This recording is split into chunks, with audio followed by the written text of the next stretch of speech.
Hi, here's another family drama with really, I would say, complicated relationships. Let's listen. You can come to my birthday party, but only as staff, my sister said. You're too poor to count as family, my brother laughed.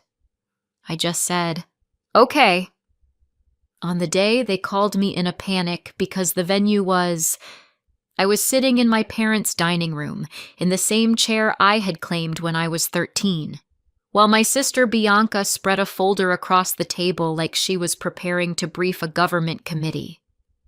There were glossy photos of a ballroom, little menu cards, fabric samples, flower options, and a printed seating plan with tiny gold numbers. She had color-coded tabs and a pen with a fake pearl clip to it. My mother leaned over the pages and tapped one nail beside a picture of white orchids. Elegant, but not trying too hard, she said. My brother Tristan nodded with his serious face, the one he used when pretending expensive choices were moral choices. Dad complained about parking, which was his way of joining any family event without being emotionally available. I ate my chicken, listened, and tried not to laugh when Bianca said, the guest experience for the fourth time. It was a birthday party, not a treaty signing.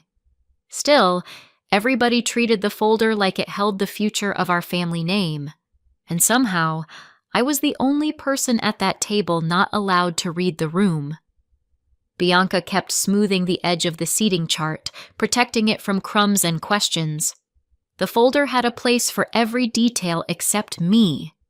The longer they talked, the bigger the party became. Tristan mentioned the suit he was picking up from a tailor, then asked whether dark navy looked too accessible. Mom asked whether Aunt Elaine had confirmed, then reminded Bianca to seat Elaine away from Dad's cousin because Elaine drinks and corrects people. Dad wanted to know whether valet was included, and Bianca said the venue handled people like us. She said the name of the place slowly every time, as if it needed space to shine. I had never received an invitation, but I kept making excuses for that. Maybe friends needed the thick paper and the gold edges. Maybe family was assumed. Maybe after years of being the practical one, the one who showed up early and stayed late, I finally did not have to ask to be counted. Bianca slid one card toward Mom and said, "This is the signature cocktail list." I smiled and reached for my water. "That looks intense," I said. Nobody looked at me. Mom adjusted the card away from my elbow like my sleeve might leave a stain. Tristan asked whether there would be security near the private entrance, and Bianca said only if the guest list required it. I told myself families did not need tickets. A pause opened while Bianca arranged the flower samples by shade, and I used it carefully. "What's the dress code?" I asked. "I don't want to show up in the wrong color or look strange in photos." My voice was light, almost apologetic, because in my family even a harmless question could become proof that I did not understand my place. Bianca's fingers stopped on the corner of a menu. Tristan looked up from his phone. Mom gave me her small, polished smile, the one she wore when she believed I had embarrassed myself but wanted credit for being gentle. Dad cut his potato into smaller pieces than necessary. The refrigerator hummed behind us, suddenly louder than the conversation. "Dress code?" Bianca repeated. She made the words sound cute. "Why would you need the dress code, Nora?" For 1 second, I honestly waited for Mom to correct her. I waited for Dad to grunt out something normal, even something awkward. I waited for someone to say, "Obviously Nora is coming." The silence did the correcting instead. It corrected me. Bianca's eyes moved to Mom before she answered. A tiny check for permission. It made my question feel less like planning an outfit and more like stepping over a rope I had not seen. Bianca tilted her head like a patient teacher. "Invitations went out weeks ago." She slid her own sample invitation from the folder, thick cream paper with gold edges and her name printed like a perfume brand. Actual invitations, she added. Designed ones. I looked at the card, then at Mom. I didn't get one. Tristan snorted before he could stop himself, then covered it by taking a sip of wine. Bianca smiled wider, not surprised, not sorry. Most people would have taken the hint. The fork in my hand felt too shiny and too loud when I set it down. Mom sighed softly, already preparing to make the insult sound like social order. Bianca has a very specific guest list, she said. It is not personal. It's a family birthday, I said. My voice did not rise. Dad shifted but still said nothing, which somehow felt practiced. Bianca stacked the invitations squarely, as if neat paper could make her decent. Exactly, she said. And some family members understand which spaces fit them. That was when the dinner stopped pretending to be dinner. Mom did not look confused. That was the worst part. She looked prepared, like this had already been discussed while I was not in the room. She was not surprised by the cruelty. She was helping place it. Bianca laughed once, enjoying the air she had created. You can come to my birthday party, but only as staff. She said staff like it had a smell. Then she leaned back and added, honestly, you would probably be more comfortable near the kitchen anyway. Somewhere practical, somewhere useful. Tristan laughed hard enough to make Mom glance at him, but not hard enough for her to tell him to stop. You're too poor to count as family, he said. The sentence landed in the center of the table and nobody moved it away. I looked at Mom because a foolish part of me still believed a mother had a line she would not let one child cross against another. She only folded her napkin and checked Bianca's face first, as if the birthday girl's mood mattered more than her other daughter's dignity. Image matters, Nora. Bianca's guests are a certain kind of people. Dad kept looking at his plate. Bianca's smile sharpened when she saw no one was coming for me. That was the whole family vote, counted without a show of hands. Mom's sigh gave Tristan permission. Dad's silence put a seal on it. Every person there chose a role, and mine was to absorb the insult neatly. The joke had witnesses, and all of them signed it by staying quiet. Everyone watched me then. I knew that look. They were waiting for the scene they could retell later, the proof that I was jealous, dramatic, unstable, bitter. I could have asked when poverty became a blood test. I could have asked why they were so proud of a party that needed a velvet rope at my mother's table. I could have reminded them that I had worked for every bill they once called character building. Instead, I pushed my chair back without scraping it. Okay, I said. Just that. Bianca blinked because the word gave her nothing to hold. Tristan made one more little laugh, but it sounded unsure. Mom said, Nora, don't be like this, even though I had barely been anything at all. I walked to the hall, took my coat, and opened the front door. Behind me, Bianca whispered something about sensitivity, and Mom let it stand. Cold air hit my face before tears did. I drove home hearing one word over and over, as if they had pinned it to me. Staff. I did not slam the door because that would have given them music for the story. By the time the house disappeared in my mirror, the calm felt heavier than anger. Their version of the night would not get my fingerprints on it.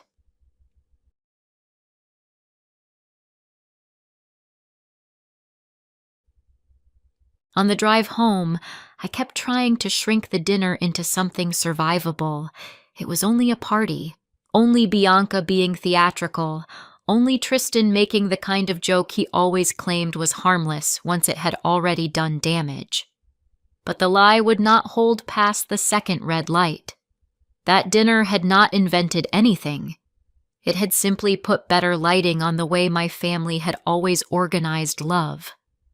I was the middle child, which sounds like I was forgotten, but forgotten would have been cleaner.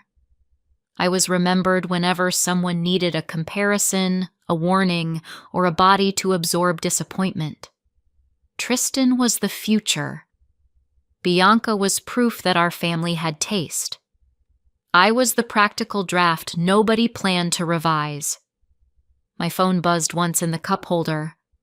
Mom, you embarrassed yourself by leaving. A second message appeared before the light changed. Bianca is upset now. I turned the screen down. Even from a distance, she was still setting the rules. I drove past the grocery store where I used to buy marked-down dinners after late shifts, and even the parking lot felt like evidence. The old pattern followed me home, and it still knew the address. The rules had started early, before university was even close enough to be called a plan. When Tristan struggled in math at 16, Dad had a tutor at our kitchen table by Monday. When Bianca cried over biology, Mom found a private teacher and called it protecting her confidence. There were language lessons, interview coaches, summer programs, new laptops, campus tours with hotel stays, and restaurants after every visit. When I asked for help with chemistry, Dad said, "You are old enough to manage." When I asked whether I could use the newer laptop for a scholarship application, Bianca needed it for creative planning. The answer changed depending on who was asking. If they needed something, it was investment. If I needed it, it was neediness. Once, I printed practice tests at the public library because our home printer was for important things. Mom saw the stack and said, "Good, you're resourceful." Then she asked me to pick up Bianca from a tutoring session across town. Resourceful was cheaper than supported. I learned to stop bringing permission slips to the table unless I had already found a way to pay. Asking first only gave them a chance to turn refusal into advice. I became fluent in quiet planning before adulthood. By application season, the decision had been made before I brought my brochures to the kitchen. I laid them beside Dad's coffee and showed him my grades. They were not worse than Tristan's, and in 2 subjects they were better than Bianca's. He glanced at the first page like it was junk mail. "Tristan has a plan," he said. "Bianca has potential. You need to be realistic." I asked what that meant, even though I already knew. Mom wiped the counter slowly. "Do not make this ugly." I asked why they could pay for tutors, rent deposits, and application trips for the others, but not even a few fees for me. Dad pushed the brochure back with 2 fingers. "Because we have to put money where it will do the most good." 2 days later, Mom booked Bianca another campus visit and asked me to watch the dog because the kennel was too expensive. That was how money worked in our house. It disappeared when I needed a future and reappeared when someone else needed a better-looking one. They had denied me permission, not ability. I mailed the applications myself from a post office across town, hands shaking because independence sounds prettier when it is not forced. Still, the envelopes went out. I chose hospitality operations because it made sense to me. Venues, contracts, staffing, bookings, guest flow, vendor rules, safety plans, budgets, and the business side of beautiful rooms. I liked the idea that luxury was not magic. It was work. It was people arriving early, checking lists, fixing mistakes before guests noticed, and staying calm while someone else took a photo under flowers they did not hang. My family heard hospitality and acted like I had signed up to stand at a service entrance forever. Bianca smirked when I told them. At least you'll know where the kitchen is, she said. Tristan laughed. Mom said, there are respectable paths that do not require pretending this is bigger than it is. Dad asked whether the degree came with real prospects. I tried to explain operations, revenue, and management tracks, but Tristan interrupted to ask if I would get a uniform. I learned something that day. They did not look down on service because it was simple. They looked down on it because it revealed how much their comfort depended on people they ignored. The more they joked, the more certain I became that they had no idea what made a polished room work. Their ignorance was not innocent. It was comfortable. University was not romantic for me.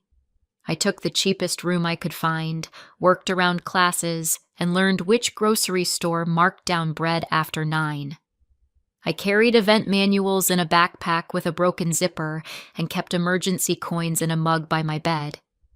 When classmates talked about unpaid internships like they were character exercises, I calculated rent. I passed, but I was tired so often that tired became part of my face. On visits home, nobody saw effort. Tristan looked at my hands one winter, cracked from dishwashing shifts, and said university clearly was not for everyone. Mom suggested I should have picked something more suitable. They had helped create the struggle, then treated the struggle as evidence. The first time I coordinated a student conference and caught a catering error before guests arrived, my professor said, "You have good eyes." I went into a storage room, counted linen bags, and breathed until I could work again. Nobody at home had ever called my attention useful. I kept a notebook of costs, deadlines, and tiny victories because no one else was tracking them. Some weeks, the notebook was the only place my effort looked real. That was where I learned to document myself. I met my husband Daniel during my second year, when he helped me carry 2 boxes of programs after a guest speaker changed rooms without telling anyone. He wore plain clothes, used an old backpack, and never talked about money. He listened when I explained why a bad floor plan could ruin an event, and he did not smile like I was making small things large. Months later, when we were serious, the truth came out in pieces. A family name on an investment document, a dinner where everyone dressed normally but knew too much about hotels, his father casually saying, "One of our properties," while passing bread. Daniel did not hide wealth out of shame. His family kept it quiet because money made people perform. I understood that immediately. I had watched my family perform with far less. When we married, I did not announce his background. My family noticed he was polite, drove an older car, and never wore logos, so they placed him in the same quiet category where they kept me. I wanted love that was not repriced at the door. I had already seen enough doors. He never asked why I rarely invited him home. He waited until I chose to explain, and when I did, he believed me the first time.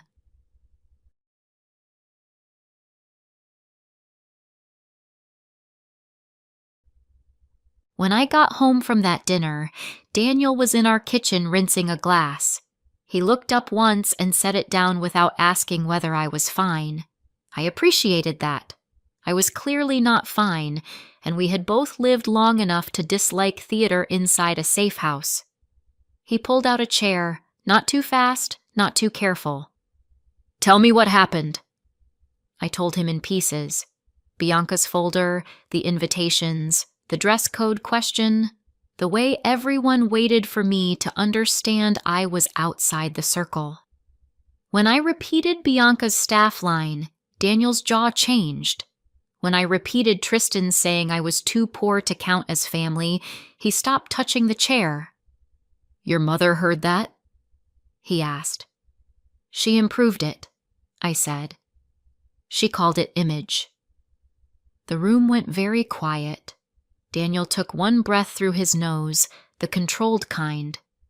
My voice had gone flat by then, which scared me more than crying. Crying moves. This felt like something inside me had sat down and refused to get up. He moved slowly around me, not like I was fragile, but like sudden noise would make the room worse.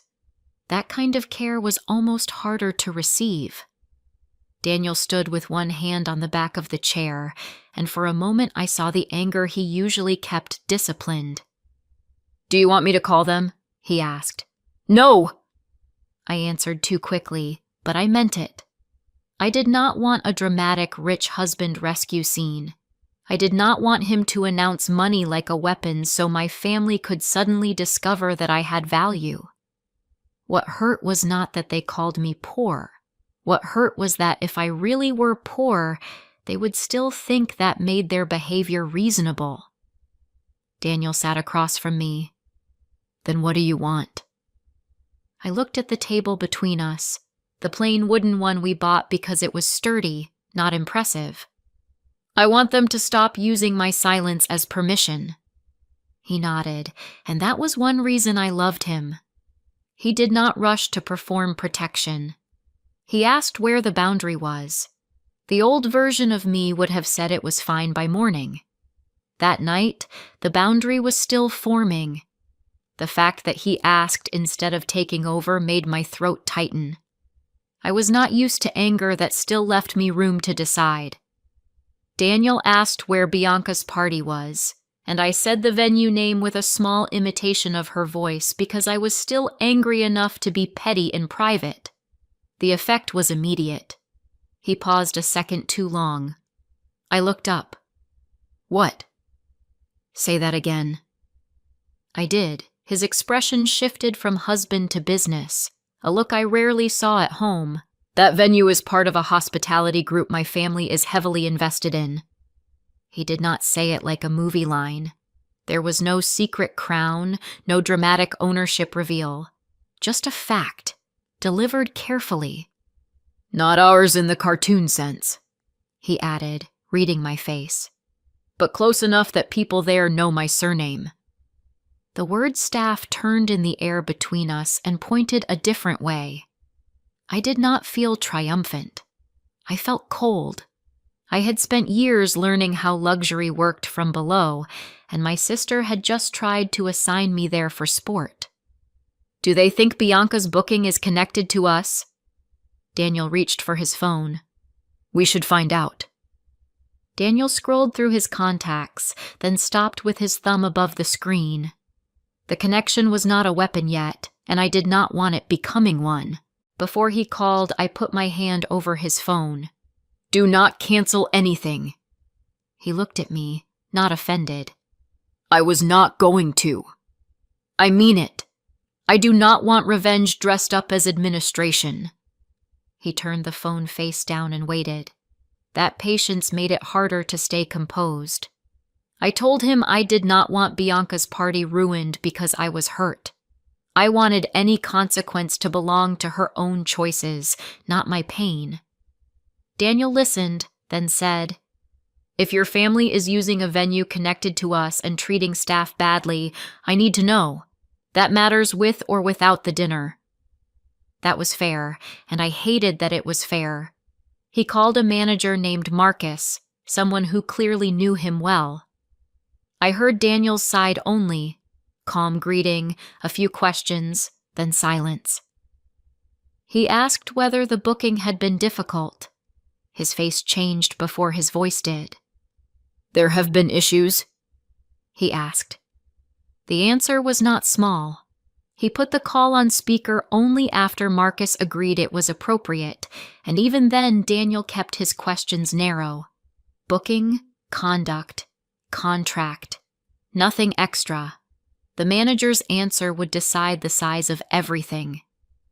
After the call, Daniel sat beside me, and we went through what Marcus had confirmed. That connection came from the booking notes. During an early call, Mom had mentioned me under my married name as the family member who knew hospitality and might help with logistics. Marcus recognized Daniel's surname and assumed Daniel and I knew about the event. Bianca had been difficult from the first inquiry.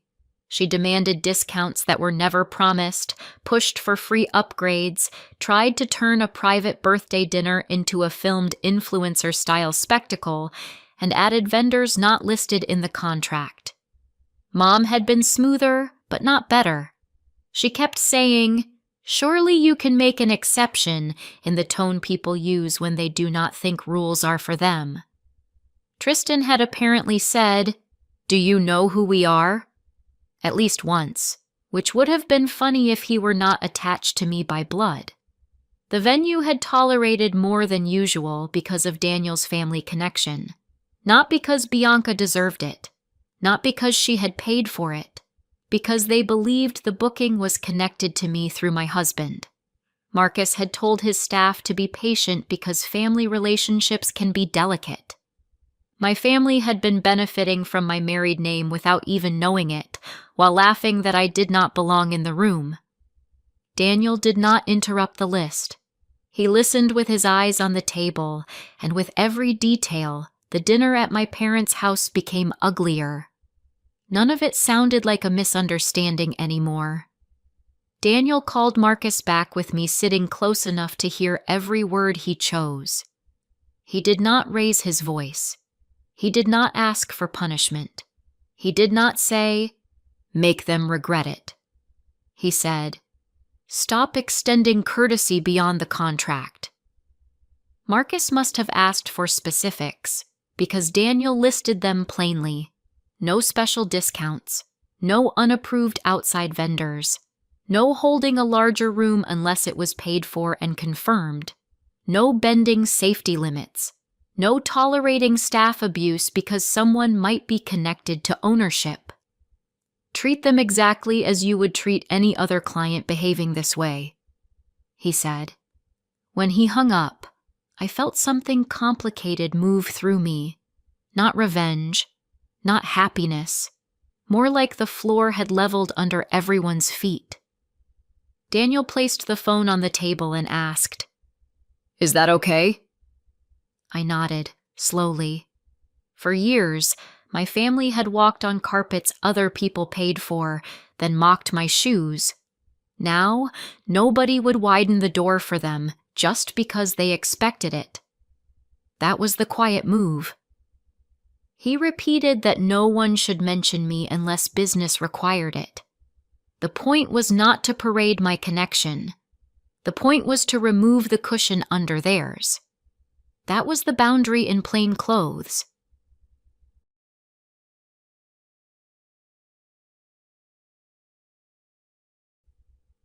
The next evening, Bianca's party was supposed to begin at 6. I was home in leggings, eating toast over the kitchen sink because some days dinner is just whatever requires the fewest dishes. Daniel sat on the sofa with a book open, but he had turned the same page 3 times. Neither of us said the venue out loud. At 6:17, my phone buzzed. Bianca.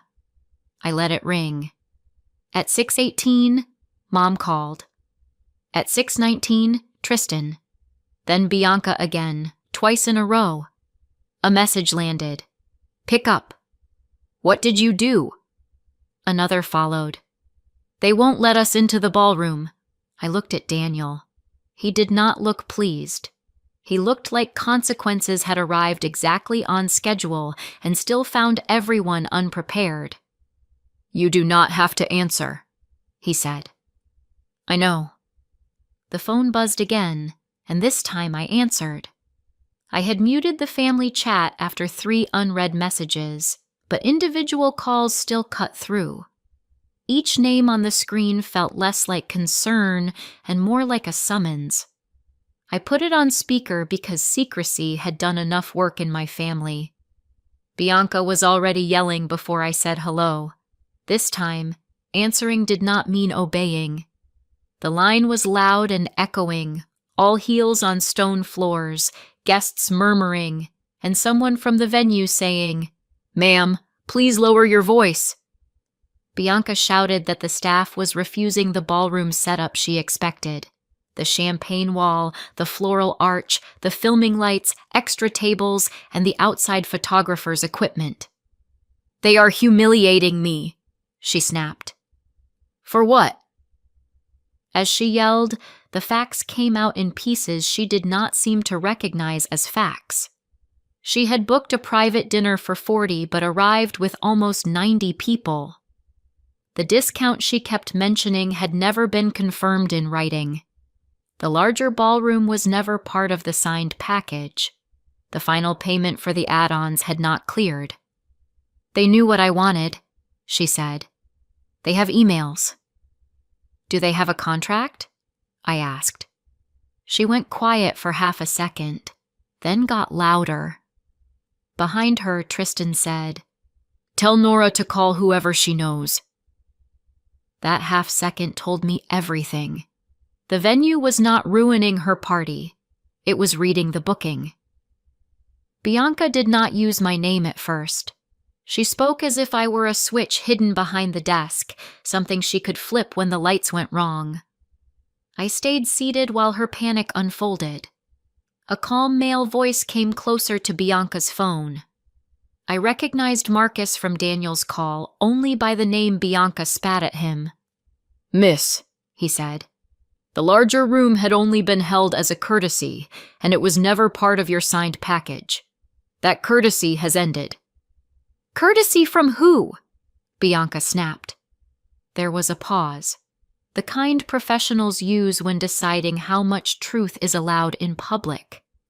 "From ownership," Marcus said. Tristan's voice cut in from somewhere nearby. "What ownership?" Marcus answered with the surname attached to Daniel's family. "Not my parents' name. His." The call changed shape. The background noise seemed to pull back. Bianca lowered her voice so quickly it almost sounded like someone had turned a dial. "Why did he say your husband's name?"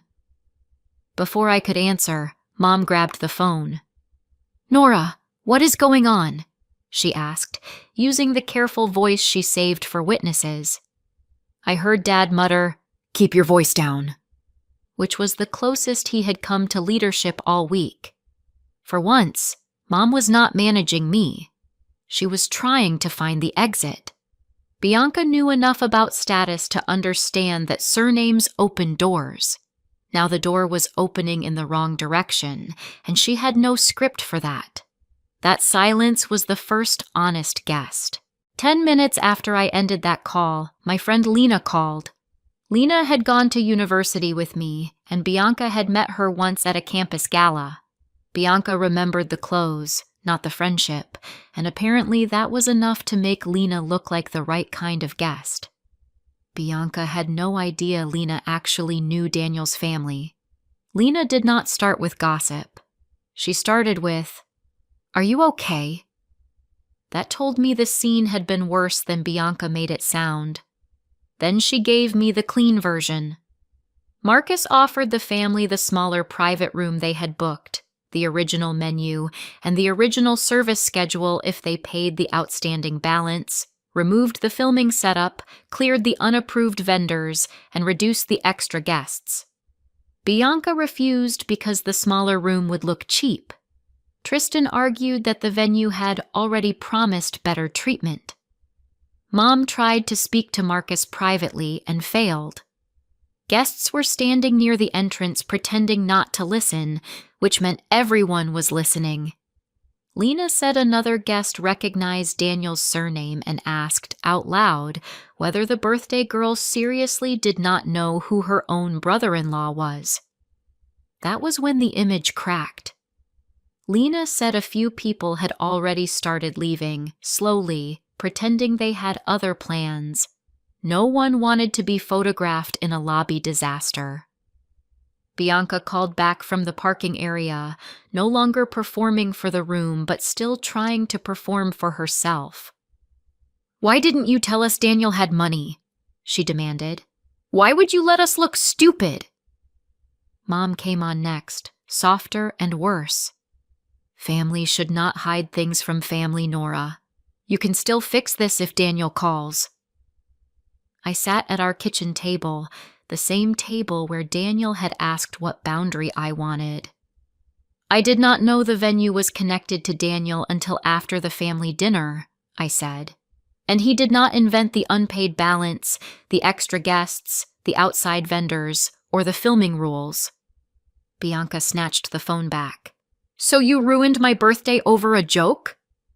No, I said. You ruined it when you needed special treatment to afford the party you were pretending to host. She made a sound like I had slapped her, but all I had done was stop catching what she dropped. Mom started saying my name again, smaller each time, like it might still work. It did not. I could hear car doors closing behind her and Mom breathing too close to the microphone. Then I hung up. Their emergency had become exactly what they feared most: visible. 6 months later, I had not been back to my parents' house.